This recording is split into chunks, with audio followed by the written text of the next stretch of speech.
Ah yes, What Map, the map review show for Cities Skylines by me, Bon1B. Hi, you're very welcome. Well, it's a review show where we look at maps for City Skylines built by you, the community, and try and find the good ones from the bad ones, and basically fly through slowly. But some of you will high speed like this through the entire show, or even use that little bar at the bottom to preview the end. Because at the very end we have one of those little ratings things where I score the map for aesthetics, detail and gameplay potential between 1 and 5 stars. But this scoring system's sort of clouded in mystery a little bit really. Like here, this map, 2 stars for aesthetics. Is that really rubbish, or is that just below average? And detail, well, is that the same? Do you know? Do I know? Does anybody know? And gameplay potential, is that average? Or is 3 actually quite good? Well, that's what we're here to do today. We're here to talk about the scoring mechanisms for What Map. Well, let's give it between 1 and 10 instead of just 5 stars. We'd be a little bit more accurate that way. So, between 1 and 10, 1 star would be near the bottom, 1 or 2, I guess. 3 or 4 points would be 2 stars. 5 to 6 would be 3 stars. 4 stars for between 7 and 8, and 5 stars for 9 and 10. But my problem with this is, how can you have 5 stars for a 9-point map? There's room for improvement, so you can't give 5 stars for that. And what about a map that's worse than 2? You can't give 1 star for that. And yes, I could get complicated and give it marks out of 10, but then I've got to think even more about how many stars each one. So forget that. We are just going to keep it simple, stupid, as they say. So let's look at it again. How about descriptions? 10 would be perfect, and all the way down to like okay would be 5. That's okay, I guess. And then 1. Oh, wait, we won't even say that one out loud. But I'm here to encourage map making. But you're not going to encourage many youngsters, for example, because who knows who are making these maps? They could all be 10-year-olds. Let's encourage them by getting rid of some of those poorer terms, and yes, 1 star for bad, because if there is nothing positive to say about a map, it is a bad map.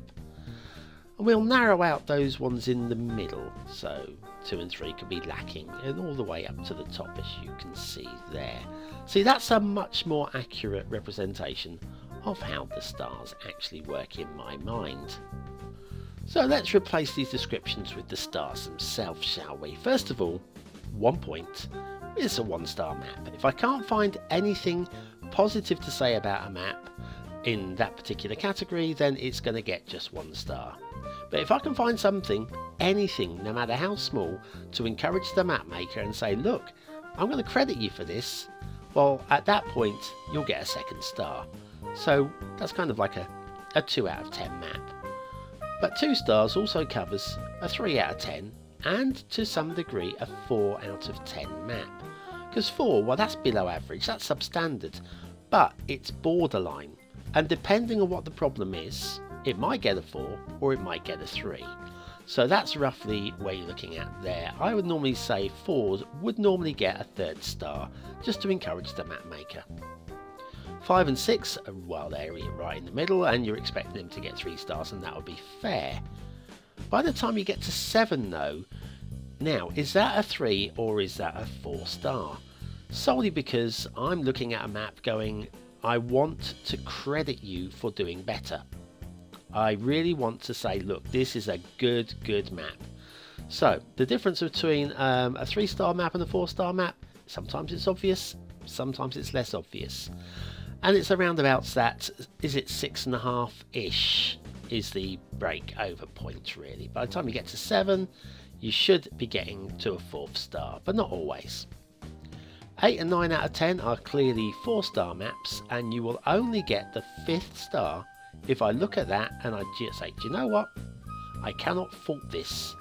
There is nothing more that you can do to make this map any better than it is. So 5 stars is for perfection only. So you can see, looking at the scale there, the top and the bottom are just single entries. There's only one way of getting 5 stars and only one way of getting 1 star.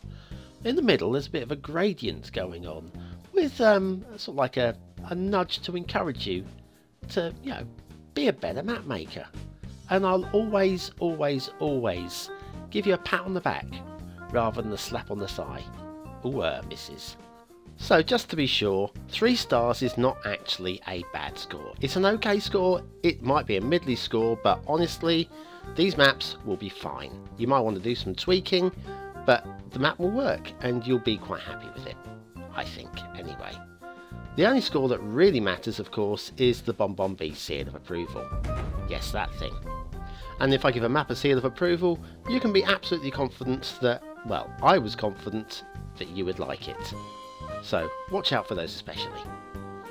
Well, that's about it really. Hopefully this has gone some way to explaining the star rating system and why it's not a simple obvious slope from 1 to 5.